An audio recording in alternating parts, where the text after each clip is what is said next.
Tapi Bu, Ya Bu. Alhamdulillahilladzi arsala rasulahu bil huda wa dinil haq liyudhhirahu 'ala dini kulli wa kafaa billahi shahida. Asyhadu an la ilaha illallah wa asyhadu anna Muhammadan abduhu wa rasuluh. Amma Bapak Ibu guru UPT SMP Negeri 1 Atab 1 Barda Suka yang saya hormati, pada kesempatan hari ini saya akan membawakan aksi nyata budaya positif modul 1.4.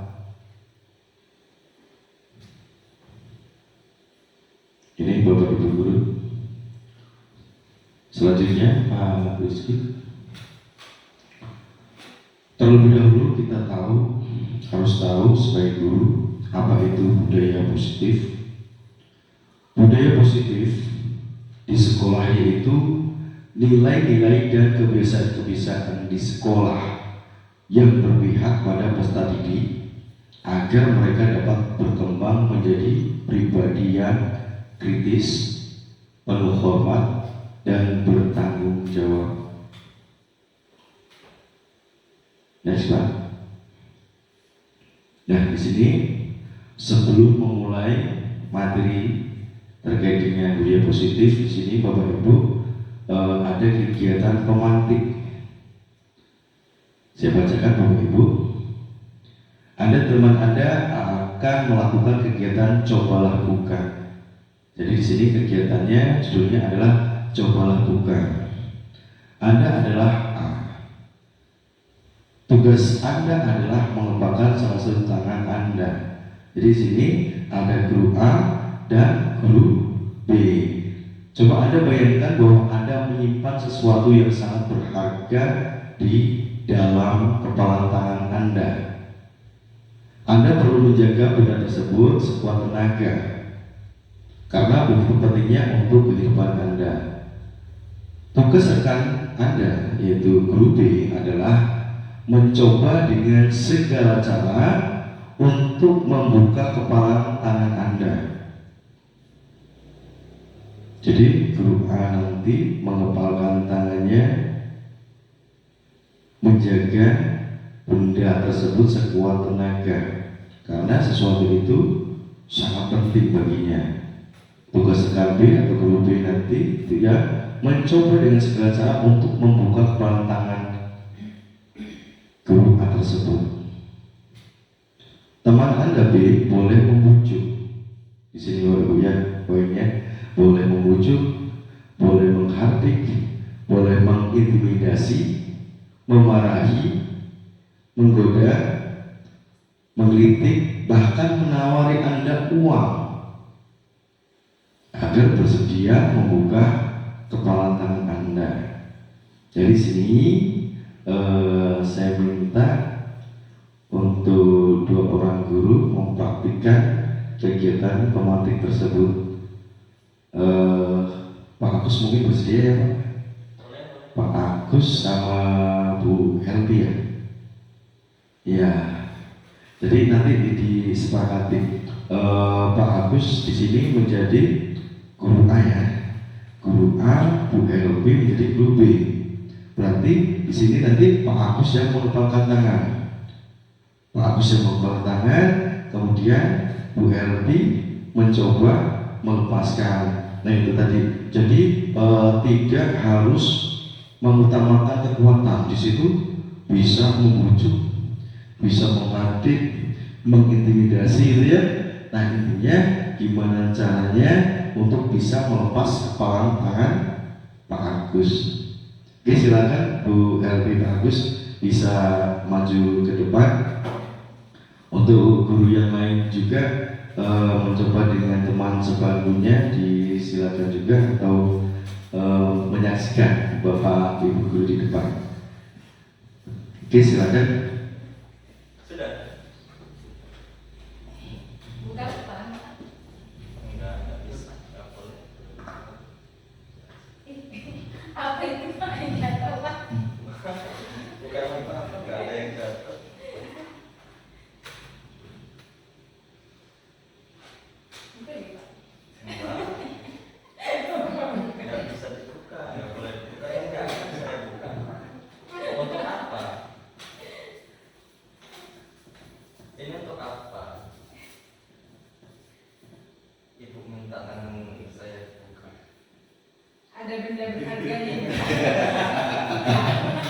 Nah ternyata Bu Elvi berusaha merayu Pak Agus untuk bisa melepaskan kepala tangannya gitu ya. Kira-kira bisa atau tidak Bu? Tidak bisa. Oke, tetap di posisi itu, tetap di posisi itu ya. Next Pak Rizky. Setelah ini ada pertanyaan, tolong disimak. Yang pertama, apakah Anda atau B membuka kepala tangan Anda? Mengapa apa? Ya, alasan Anda atau B membuka kepala tangan Anda. Di sini tadi Pak Agus sebagai guru A ya. Guru A tidak membuka. Pertanyaan kedua, apakah Anda atau B menutup kepala Anda? Mengapa? Apa alasan Anda atau B tetap menutup kepala tangan Anda? Jadi di sini tadi sudah diperhatikan Pak Agus sebagai guru A tetap ya mengepala tangannya sudah dirayu gitu ya, ternyata tidak mau melepaskan kepala tangannya. Nah dalam hal ini bisa disampaikan Pak Agus ya, alasannya tadi dikatakan di awal di kegiatan formatif itu seolah Pak Agus menyimpan sesuatu yang sangat penting. Itu bagus ya. Oke, silakan dijawab Pak Agus. Baik, terima kasih. Jadi alasan saya kenapa saya tidak mau membuka kepalan tangan saya ini,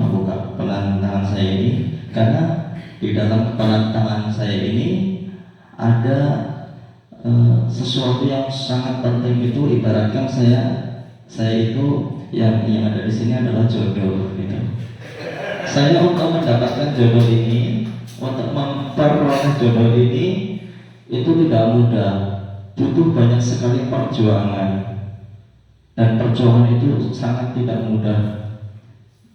Bisa dari jaraknya, pengorbanan itu yang tidak semudah orang bisa lakukan. Ketika itu sudah saya dapatkan, maka sekuat mungkin, sebaik mungkin akan saya pertahankan ini, karena mempertahankan itu lebih sulit dibandingkan mendapatkannya. Oleh karena itu saya punya kata-kata, kita boleh melawan siapapun, tapi kita tidak boleh melawan takdir Tuhan.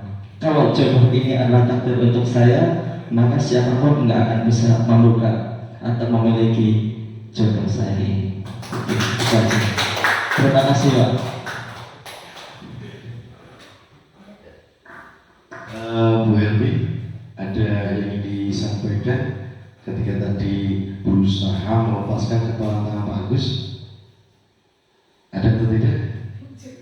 Cukup ya? Atau mau gantian? Bu Helmi yang mengepalkan tangan, Pak Agus yang berusaha melepaskan?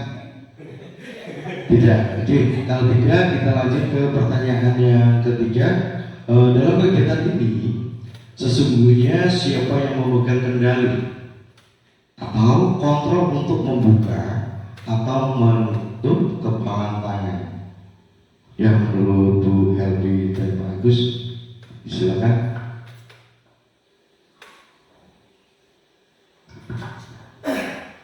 Dalam kegiatan ini sesungguhnya siapa yang memegang kendali atau kontrol untuk membuka atau menutup kepala tangan. Jadi yang memegang kendali adalah diri sendiri. Karena dari awal niat saya adalah mempertahankan. Jadi lebih ke saya yang memegang kendali itu, karena saya bisa mempertahankan. Dan teman saya ini yang mencoba untuk membuka tangan saya tidak berhasil. Artinya saya yang lebih memegang kendali itu. Terima kasih. Tepuk tangan buat Pak Agus dan Bu Helmi. Silakan boleh duduk ke tempatnya kembali. Memang benar ya, di poin 3 dalam kegiatan ini sesungguhnya siapa yang memegang kendali atau kontrol untuk membuka atau menutup kepala tangan. Di situ adalah diri kita. Ketika kita mempunyai sesuatu yang sangat penting, ya, walaupun kita ada banyak godaan di depan, kita akan selalu berusaha untuk menjaganya sampai titik darah penghabisannya bagus ya. Sampai titik darah penghabisan kita menjaganya, berusaha untuk tidak membakar. Kontrol di sini berarti diri sendiri. Oke, untuk kegiatan romantik seperti itu Bapak Ibu, kita lanjutkan dengan materi berikutnya.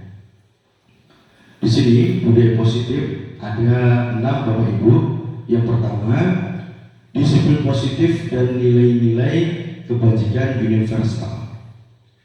Yang kedua, teori motivasi, hukuman dan penghargaan, kemudian restitusi.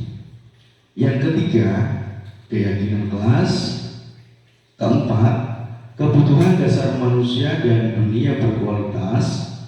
Yang kelima, restitusi. 5 posisi kontrol. Nah, 5 posisi kontrol ini 5 posisi kontrol yang harus dimiliki oleh guru, atau 5 posisi kontrol guru lebih tepatnya. Yang keenam adalah segitiga restitusi. Next Pak Rizky. Yang pertama penjelasannya, disiplin positif dan nilai-nilai kebajikan universal. Di sini tujuan mulia dari penerapan disiplin positif adalah agar terbentuk murid yang berkarakter. Yang poin pertama. Kemudian disiplin, santun, jujur, peduli, bertanggung jawab, dan merupakan pembelajar sebanyak hayat sesuai standar kompetensi lulusan yang diharapkan. Untuk contoh di sini bisa kita ambil santun, ya. Murid kita santun atau tidak Bapak Ibu? Alhamdulillah santunnya terlihat dari keseharian di sekolah ketika berbicara dengan yang lebih tua, berbicara dengan Bapak Ibu guru. Kata-katanya alhamdulillah tidak kasar, tetapi mencerminkan kesantunan. Kemudian jujur, yang sering sekali ketika, bisa diambil contoh yang sering sekali ketika Bapak Ibu memberikan tugas, anak secara mandiri mengerjakan tugas yang diberikan oleh Bapak Ibu tanpa mencontek. Kemudian bertanggung jawab. Kita sudah menentukan kapan batas waktu pengumpulan tugas tersebut. Murid-murid kita dengan antusias, dengan semangat mengerjakan tugas-tugas tersebut sesuai dengan waktu yang telah disepakati. Artinya sudah menunjukkan perilaku yang bertanggung jawab. Di sini adalah masuk dalam disiplin positif dan nilai-nilai kebajikan universal. Next Pak Rizky. Masih di disiplin positif dan nilai-nilai kebajikan universal. Disiplin adalah bentuk kontrol diri untuk mencapai suatu tujuan mulia. Yang pertama. Yang kedua, tujuan mulia adalah prinsip-prinsip yang dianut seseorang yang dikenal dengan nama kebajikan universal. Jadi tujuan mulia adalah prinsip-prinsip tersebut masuk ke dalam istilah atau kategori kebajikan universal Bapak Ibu. Yang ketiga, nilai-nilai kebajikan di sekolah terangkum dalam profil pelajar Pancasila. Paham ya Ibu terkait dengan dimensi profil pelajar Pancasila? Paham ya? Oke, selanjutnya yang kedua, teori motivasi, hukuman dan penghargaan dan restitusi. Yang pertama, teori motivasi. Untuk apa sih teori motivasi itu? Jadi untuk menghindari ketidaknyamanan atau hukuman. Yang kedua, untuk mendapatkan imbalan atau penghargaan dari orang lain. Yang ketiga, untuk menjadi orang yang mereka inginkan dan menghargai diri sendiri dengan nilai-nilai yang mereka percaya. Yang pertama Bapak Ibu, ya, untuk menghindari ketidaknyamanan atau hukuman. Ada atau tidak menurut kita yang memakai atribut lengkap? Ketika kita tanya alasannya apa, boleh kita menjawab biar tidak dihukum. Jadi masuk ke poin yang pertama, untuk menghindari ketidaknyamanan hukuman. Murid kita tidak mau dihukum, tidak mau dalam posisi tidak nyaman.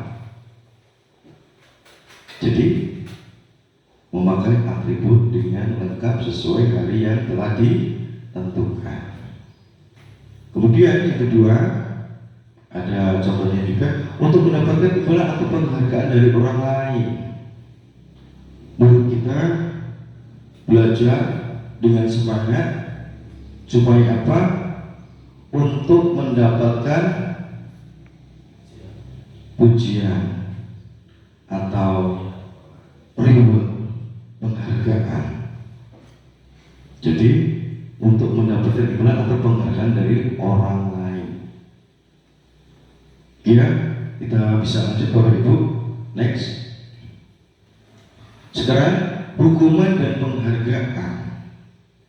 Yang pertama, hukuman atau konsekuensi adalah tindakan terhadap suatu pelanggaran. Yang kedua, hukuman atau penghargaan adalah cara mengontrol perilaku seseorang yang bisa menghancurkan potensi mereka. Contoh kasus ketika anak kita terlambat masuk ruang kelas. Sebagai guru, kita harus memiliki posisi kontrol yang tepat. Di situ yang dibahas adalah hukuman dan penghargaan, hukuman atau konsekuensi. Ketika berbicara hukuman, pasti adanya peraturan. Ketika melanggar hukuman, maka murid kita akan mendapatkan hukuman sesuai peraturan yang telah ditetapkan di sekolah. Berarti di sini terkait dengan hukuman karena melanggar tata tertib atau peraturan. Tetapi konsekuensi, kalau konsekuensi itu apa? Siswa sudah menyadari sebenarnya. Bisa ketika datang terlambat akan tertinggal pelajaran, konsekuensinya yang didapat tertinggal pelajaran, tertinggal materi. Kemudian hukuman atau penghargaan adalah cara mengontrol perilaku seseorang yang bisa menghancurkan potensi mereka. Di sini sebenarnya hukuman dan penghargaan sebagai kontrol. Sebenarnya untuk apa? Mengkontrol ke arah yang lebih baik. Tepat atau tidak nanti bisa kita simak Bapak Ibu. Next partisi. Kemudian restitusi. Apakah itu restitusi? Mungkin Bapak Ibu masih asing sekali. Apa itu restitusi? Restitusi adalah proses menciptakan kondisi bagi murid untuk memperbaiki kesalahannya sehingga bisa kembali pada kelompoknya dengan karakter yang lebih kuat. Gosek 2004. Restitusi juga berarti proses kolaboratif yang mengajarkan murid mencari solusi untuk masalah mereka. Bisa ditangkap Bapak Ibu maksud dari restitusi ini? Jadi ketika murid mempunyai permasalahan di sini, murid di sini dengan bantuan kita sebagai guru, murid akan mencari solusi untuk masalahnya sendiri. Jadi dikembalikan ke murid tersebut. Next, Pak Rizky. Kemudian keyakinan kelas. Yang pertama, nilai-nilai kebajikan universal yang disepakati secara tersirat dan tersurat tanpa memandang negara, ras, suku, dan agama. Yang kedua, seseorang akan lebih tergerak untuk melakukan sesuatu berdasarkan keyakinannya dibandingkan hanya sekedar mengikuti peraturan tertentu. Kita contohkan terkait dengan tata tertib atau peraturan yang sudah ada di sebelah kita, Bapak Ibu. Tata tertib atau peraturan itu sekolah yang menentukan ya Bapak Ibu ya, sekolah yang menentukan tanpa melibatkan peserta didik atau murid. Jadi sifatnya itu mengikat, harus tidak boleh dilanggar, mau nggak mau. Ketika melanggar, seperti tadi kita sudah bahas, akan mendapatkan hukuman atau konsekuensi. Di sini keyakinan kelas akan melibatkan peserta didik, akan melibatkan guru. Jadi terkait dengan keyakinan kelas adalah nilai-nilai kebajikan. Nilai-nilai kebajikan yang dibentuk, yang akan dibentuk dan kemudian disepakati oleh warga sekolah. Dalam hal ini kita contohkan ya, di kelas berarti harus disepakati oleh peserta didik kita di kelas. Jadi tidak ada unsur keterpaksaan.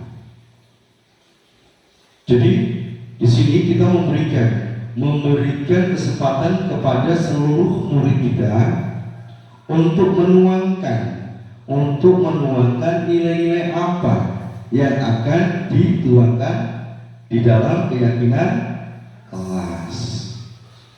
Di harapannya ketika dari murid itu sendiri sudah menentukan nilai-nilai kebajikannya, maka murid itu akan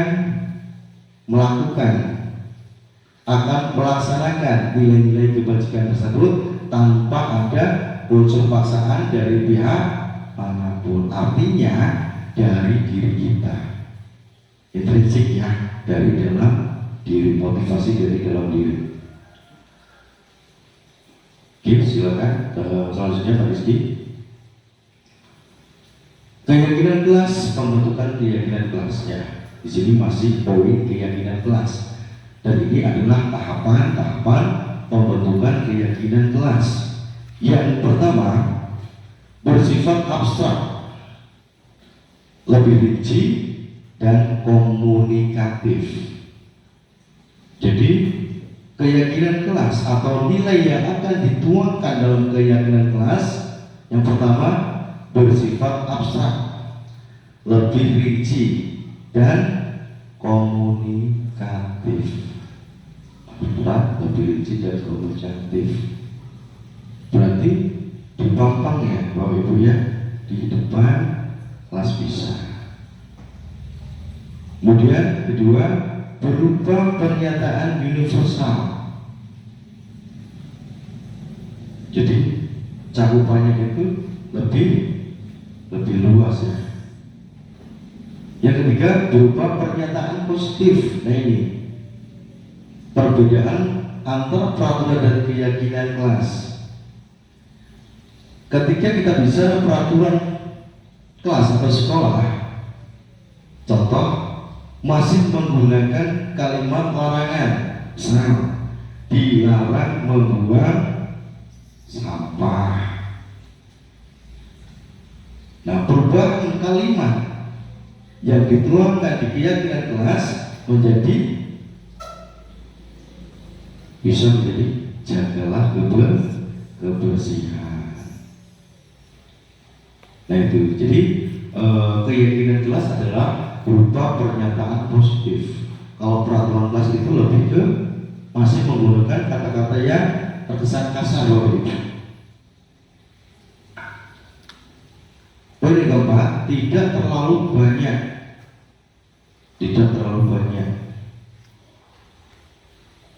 Yang pasti mudah diingat, sehingga murid tahu setiap saat ingat apa keyakinan kelas yang sudah disepakati. Yang kelima, berupa sesuatu yang dapat diterapkan. Tentunya ya, keyakinan itu dibentuk untuk diterapkan. Nilai-nilainya nilai-nilai yang sudah dicantumkan, disepakati akan diterapkan di lingkungan sekolah. Yang keenam, berdasarkan pendapat warga kelas atau sekolah. Tadi sudah disampaikan, jadi tidak sepihak. Dalam hal ini guru membimbing, mengarahkan. Jadi siswa itu masing-masing memberikan masukan, mau apa, mau milih apa terkait dengan nilai-nilai kebajikannya yang akan disepakati nantinya. Oke, next Pak. Nah di sini ada contoh masih dalam keyakinan kelas. Yang pertama, setiap murid perlu belajar. Kemudian setiap murid perlu saling menghargai. Setiap murid perlu merasa aman. Selanjutnya, selalu bersikap positif, senantiasa menjadi diri terbaik, menghormati orang lain, kemudian berkomitmen terhadap tugas. Yang terakhir adalah senantiasa membantu. Ini adalah contoh kalimat-kalimat keyakinan kelas. Selanjutnya Pak Rizky, kita keempat ya, poin keempat yaitu kebutuhan dasar manusia dan dunia berkualitas. Yang pertama yang kita harus tahu, kebutuhan dasar manusia. Sering sekali kita bahkan setiap hari Bapak Ibu ya, setiap hari kita itu merasakan kebutuhan. Ya. Jadi di sini kebutuhan dasar manusia harus kita pahami. Yang pertama, kebutuhan bertahan hidup. Sebagai contoh, Bapak Ibu perlu makannya, perlu minum ya. Itu untuk apa Bapak Ibu? Untuk bertahan hidup, untuk bisa bernafas.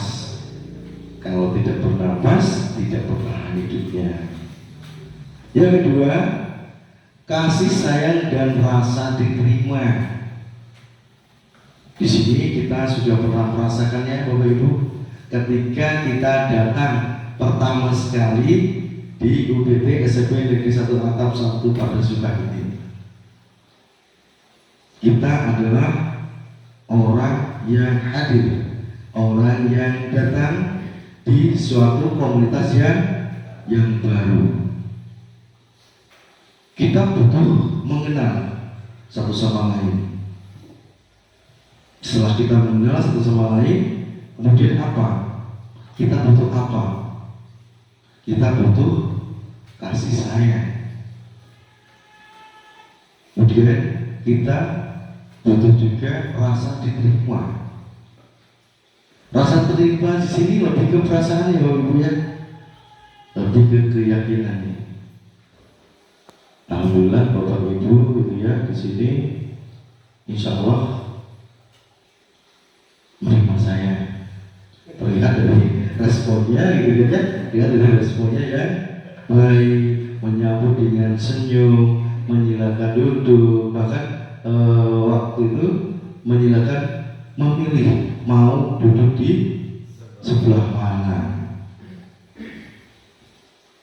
Jadi perlu ya adanya kebutuhan kasih sayang dan rasa diterima. Yang ketiga, penguasaan. Penguasaan di sini lebih ke apa, Bapak Ibu? Ketika kita diamanahkan mendapat peran, ya bisa dicontohkan ya, mendapatkan peran, bisa Pak Rizky Afrianda mendapatkan peran sebagai wakil kurikulum, ya. Tidak bisa, memang benar ya Pak ya, memang benar wakil kurikulumnya Pak Rizky Afrianda. Di sini ada penguasaan. Penguasaan yang seperti apa?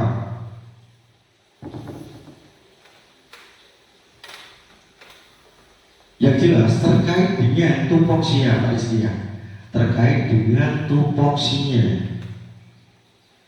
Pak Rizky sudah tahu tupoksinya apa, kemudian menjalankan tupoksi itu dengan baik. Di situ tanpa sadar kita merasakan suatu penguasaan. Untuk tupoksi wakil kurikulum saya sudah sanggup, saya sudah bisa, ya, tanpa sadar Pak Rizky. Tidak diucapkan Bapak Ibu, dengan sendirinya kita merasakan. Yang keempat adalah kebebasan. Kebebasan di sini bisa dicontohkan. Murid bisa, murid juga perlu ya adanya kebebasan. Ya, pernah merasa terkekang mungkin pada jam mata pelajaran matematika yang bagus ya, ada beberapa murid yang terlihat tidak antusias. Setelah ditelusuri sama Agus, ditelisik gitu ya, artinya untuk mengetahui latar belakang kenapa anak tersebut tidak antusias. Ternyata anak tersebut itu mendapatkan kebebasan. Dia merasa tidak menguasai tadi, tidak menguasai matematika, sehingga dia merasa bosan, merasa bosan, sehingga dia pengen cepat bosan. Kok nggak selesai nih pelajarannya? Gitu ya, pengen bebas gitu ya. Artinya pengen ganti pelajaran. Tapi di sini tidak ada ya Bapak Ibu ya, tidak ada. Alhamdulillah seluruh murid pesertanya antusias semua. Kemudian yang terakhir adalah kesenangan. Butuh adanya kesenangan. Nanti diperjelas lagi di slide berikutnya Bapak Ibu.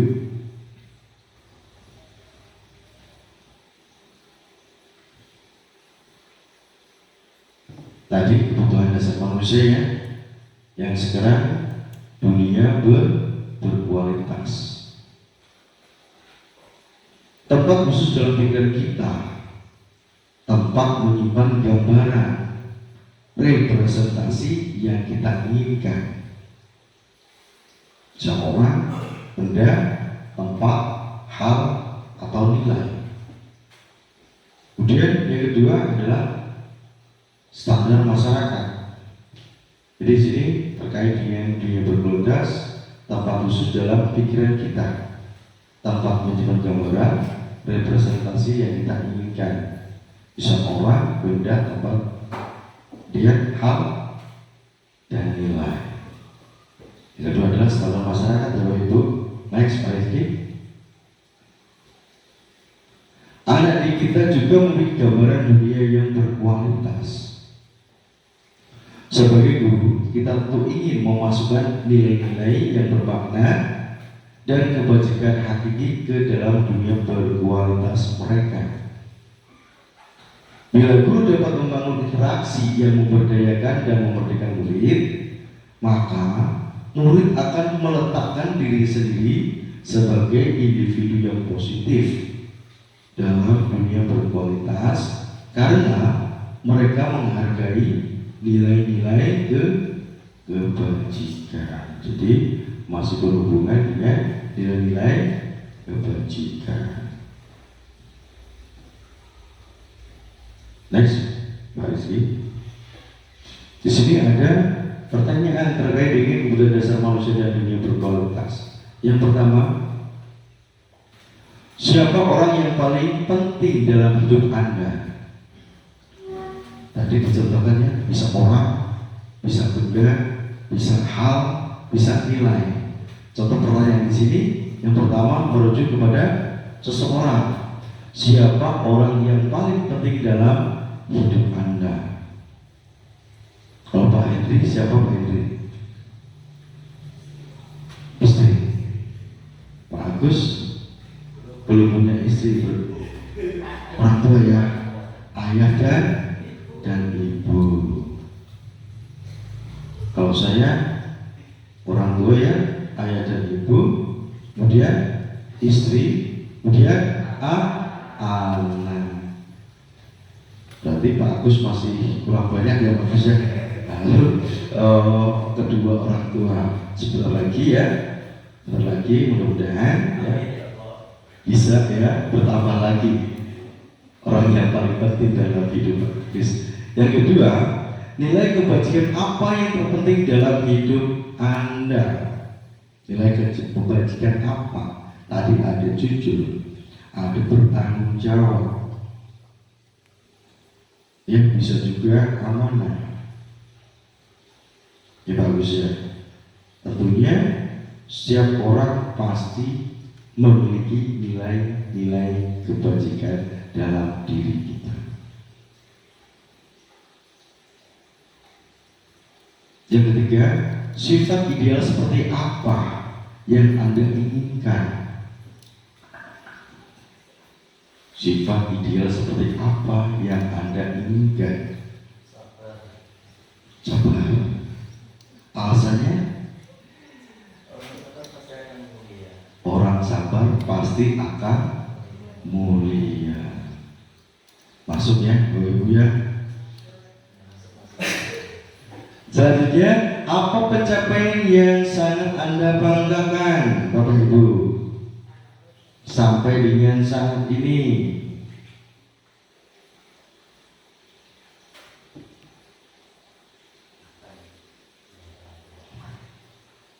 Apa pencapaian yang sangat Anda banggakan? Pak Hendri, Pak Agus, Bu Helvi, Bu Amel, Pak Rizky, dan saya sendiri mungkinnya. Di situ apa pencapaian yang sangat Anda banggakan? Kita sudah berjuang di dunia pendidikan menjadi seorang pendidik, mulai dari guru honorer, kemudian sekarang ini menjadi seorang ASN. Mudah-mudahan bisa diikuti bagi kita yang masih belum ya, masih belum bisa semangat. Jadi itu adalah sebuah pencapaian yang salah satu ya, bukan satu-satunya ya, yang kita banggakan, gitu kan ya. pencapaian yang sangat Anda banggakan. Mungkin bisa ada dua hal. Sebagai pendidik nih, sebagai pendidik, apa kira-kira Bapak Ibu? Sesuatu atau pencapaian yang sangat Anda banggakan? Menjadi pribadi yang baik. Menjadi pribadi yang baik.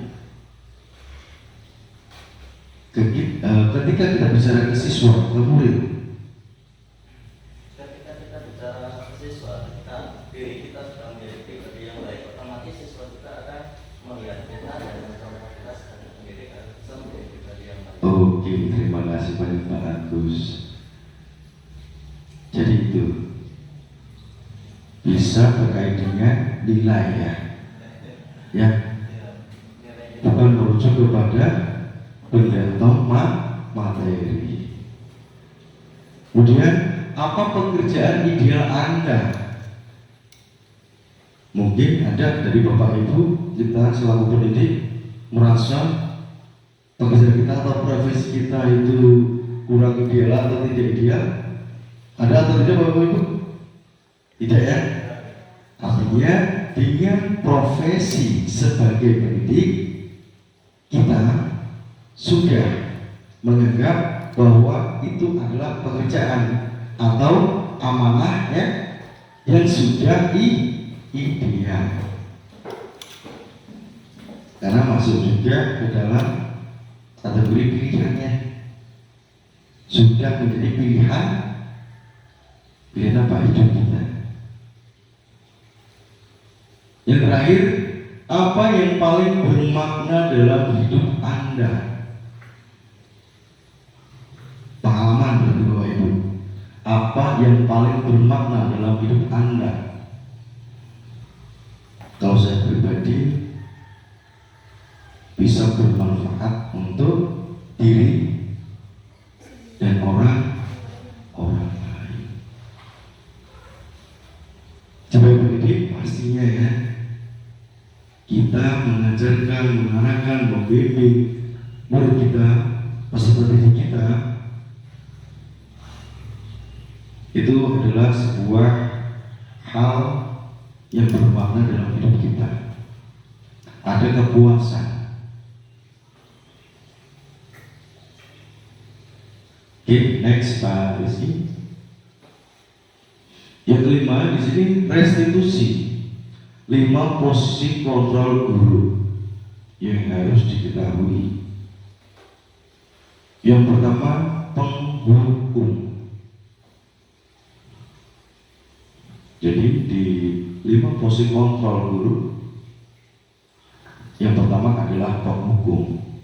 Yang kedua, membuat merasa bersalah. Dan yang ketiga, teman. Keempat, pemantau. Yang kelima, manajer. Kira-kira 5 posisi kontrol yang paling tepat untuk diri kita Bapak Ibu sebagai pendidik, yang paling tepat berada di mana?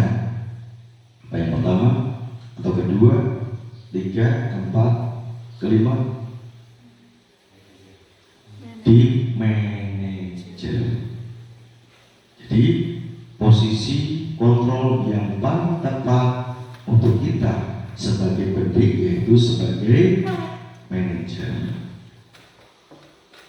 Next Pak Rizky. Di sini dijelaskan yang pertama penghukum.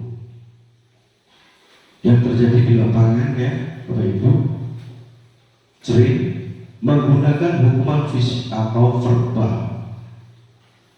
Tadi ketika anak disebutkan ketika anak datang terlambat, kita tidak boleh sebagai guru ya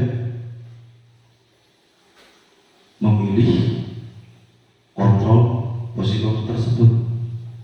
Kurang tepat ya Bapak Ibu ketika kita sebagai pendidik memposisikan sebagai penghukum, karena di situ menggunakan hukuman fisik atau verbal. Verbal saja tidak tidak baik, apalagi ke fisik. Misal di sini siswa tersebut tadi yang datang terlambat, kita suruh berlari di lapangan, mengelilingi lapangan. Nah, itu adalah sebuah hukuman fisik. Kemudian verbal di sini bisa menghardik ya, bisa menghardik. Nah, di sini ada hasilnya. Ketika kita sebagai menghukum, memposisikan diri kita sebagai penghukum, maka hasil yang didapat, murid akan marah karena tidak merasa nyaman. Kemudian dendam. Kita nggak mau itu terjadi Bapak Ibu. Kita juga tidak tahu masa depan murid kita tersebut. Ketika murid berdendam, kita nggak tahu besoknya menjadi pendidik juga seperti kita, apa yang akan dilakukan terhadap murid-muridnya karena menyimpan rasa dendam. Kemudian ada lagi ya, ketika murid mendapatkan suatu hukuman, diam tapi merasa tidak nyaman tadi, nggak berani marah, tidak dendam, tapi dia tidak nyaman. Ini berarti terkait dengan permasalahan murid ya Bapak Ibu. 5 posisi kontrol tersebut ya, kita harus bijak untuk menentukan di posisi mana. Tentunya harus melihat permasalahan, situasi dan kondisi juga ya, harus diperhatikan juga. Berikutnya, membuat merasa bersalah. Di sini menggunakan suara yang lembut, suasana hening, tapi anak merasa tidak nyaman di sini dan hadir karena merasa bersalah. Contoh kalimatnya apa dari Bapak Ibu? Misal, ketika kita di dalam kelas ada murid kita yang lain terlihat menulis, memperhatikan ya apa yang kita sampaikan, dan tahunya ada beberapa peserta didik yang terlihat ngobrol. Saat itu juga kita langsung menghampiri, kemudian menanyakan, kenapa kau tidak menulis? Kenapa tidak menulis? Kemudian sebagai guru kita merayu, ayo Pak, cepat ditulis. Nanti kalian tidak tahu kalau ulangan besok tidak bisa menjawab pada saat ulang. Nah, artinya di sini ada merayu ya. Bisa juga ayo nak, yang rapi bajunya jangan dikeluarin. Pada saat jam pelajaran itu harus rapi. Nanti ditegur kepala sekolah. Hasilnya murid merasa tertekan karena kesalahannya, bisa menyakiti dirinya dan orang lain. Jadi di sini posisi kontrol sini masih kurang tepat. Masuk guru yang baik ya, biar muridnya itu nurut, ternyata apa yang dirasa murid merasa tertekan, merasa bersalah dengan perkataan atau kalimat-kalimat yang kita lontarkan. Oke, next. 5 postur berikutnya adalah sebagai teman. Bahasa yang digunakan tidak menyakiti murid, tetapi tetap berusaha mengontrol murid secara persuasif. Di sini ada Bapak Ibu, ketika ada permasalahan persoalan muridnya, kita memposisikan sebagai teman. Di sini dampak positifnya anak lebih akrab. Ada dampak positifnya anak lebih akrab. Tetapi ada dampak negatifnya pula. anak menjadi ketergantungan terhadap guru tersebut. Ya, jadi masih kurang bekerja. Oke, selanjutnya lagi. Posisi konversinya adalah pemantau. Bersifat memantau atau mengawasi dengan memberikan sanksi, konsekuensi. Misal ada guru yang hadirnya itu pagi sebelum anak-anak datang, berdiri di depan gerbang, ya, sambil menyapa anak, ya, memperhatikan si A-nya yang semuanya seragamnya tidak lengkap, ada atau tidak baju yang tidak dikeluarkan. Nah, di sini memantau, mengawasi, kaitannya dengan peraturan. Di sini ada konsekuensi. Ada tadi siswa terlambat, murid terlambat, konsekuensinya apa? Di sini guru sebagai pemantau. Jadi ada konsekuensi apa yang dilakukan oleh muridnya. Hasil di sini, murid memahami konsekuensi yang harus dijalankan, tetapi dibuat tidak nyaman. Dia ada murid yang karena terburu-buru sehingga memakai sandal, tidak memakai sepatu. Berarti melanggar peraturan. Konsekuensinya apa? Murid sudah tahu sebenarnya. Tuh. Yang ketiga, guru harus mengawasi hingga selesai. Ini di pemantau. Selanjutnya Pak Rizky, sebagai manajer, guru berbuat sesuatu bersama murid, mempersilahkan dia bertanggung jawab dan mencari solusi atas kesalahannya. Hasil yang didapatkan sangat positif. Murid tidak merasa tertekan dan menyadari kesalahannya, serta bagaimana harus bertindak selanjutnya. Murid merasa nyaman karena tidak ada menghardik, mengintimidasi, ya, di situ ya, tidak ada memarahi, tidak ada unsur keterpaksaan. Jadi peserta itu merasa nyaman. Next Pak Rizky. Selanjutnya itu segitiga restitusi. Segitiga restitusi merupakan proses dialog yang dilakukan oleh guru, bahkan dapat juga dilakukan oleh orang tua agar dapat menghasilkan anak yang berkarakter mandiri, bertanggung jawab, konsekuen, dan berkomitmen untuk menjadi diri yang melaksanakan disiplin positif. Di dalam segitiga restitusi di situ ada keyakinan kelas yang telah disepakati.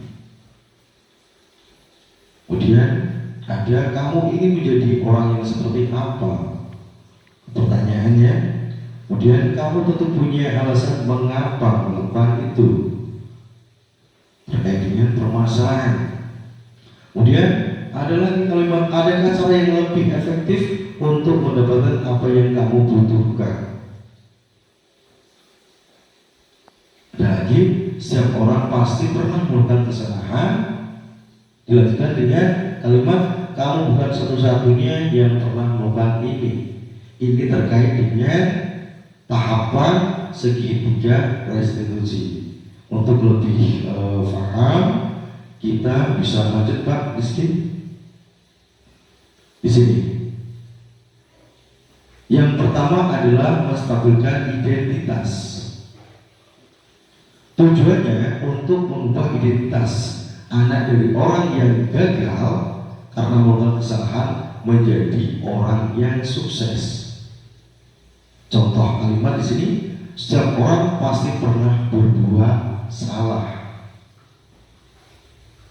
Kemudian, kamu bukan satu-satunya yang melakukan ini. Jadi ketika ada permasalahan, ya, kita ada kalimat yang kita notakan atau ucapkan, ya, dalam melaksanakan segitiga restitusi.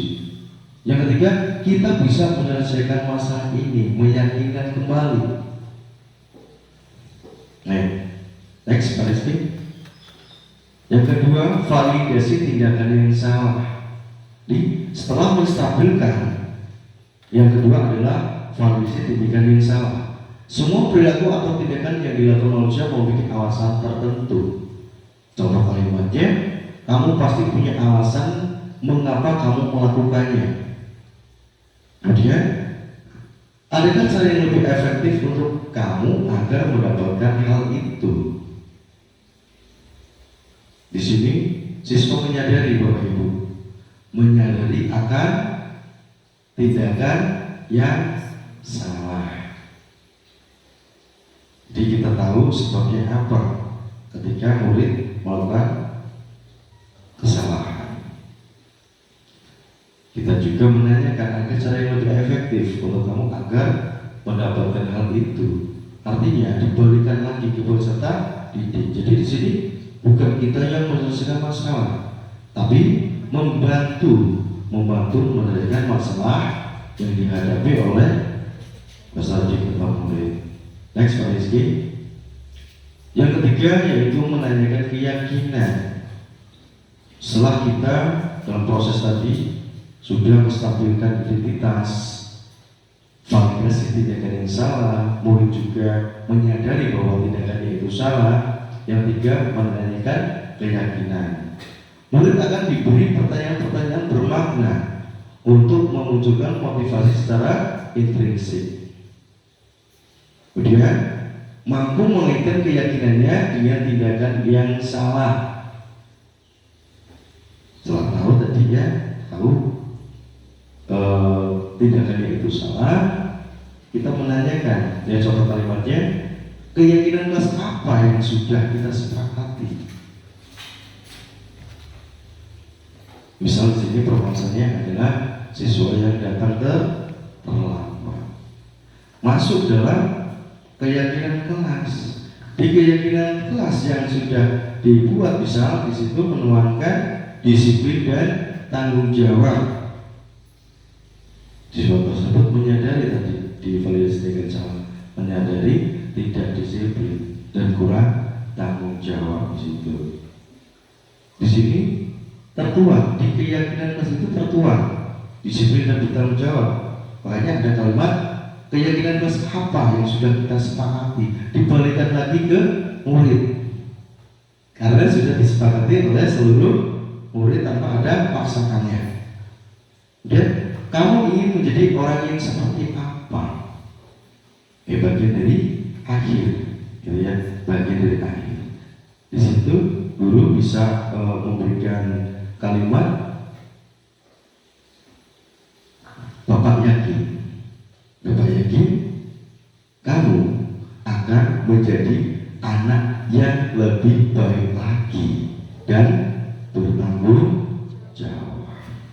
Nah, di akhir tahapan atau obrolan terkait dengan permasalahan penanganannya, itu ada kalimat akhiran yang tadi. Selanjutnya Rizky, penutup. Ya, Bapak Ibu, sampai kita kepada penutup. Demikianlah penjelasan mengenai refleksi segitiga restitusi sebagai upaya untuk dapat dilakukan dalam membangun budaya positif di sekolah. Tentunya untuk mewujudkan membutuhkan kebiasaan yang tidak bisa dilakukan dalam waktu singkat. Kemudian selain itu, proses ini membutuhkan peran semua pemangku kepentingan di sekolah. Next, Pak Rizky. Thank you. Sudah habis Bapak Ibu. Jadi saya akhiri dengan berakhirnya slide-nya. Berakhirnya slide tidak ada tampilan lagi, itu artinya menandakan sudah selesai. Saya akhiri. Wassalamualaikum warahmatullahi wabarakatuh. Waalaikumsalam.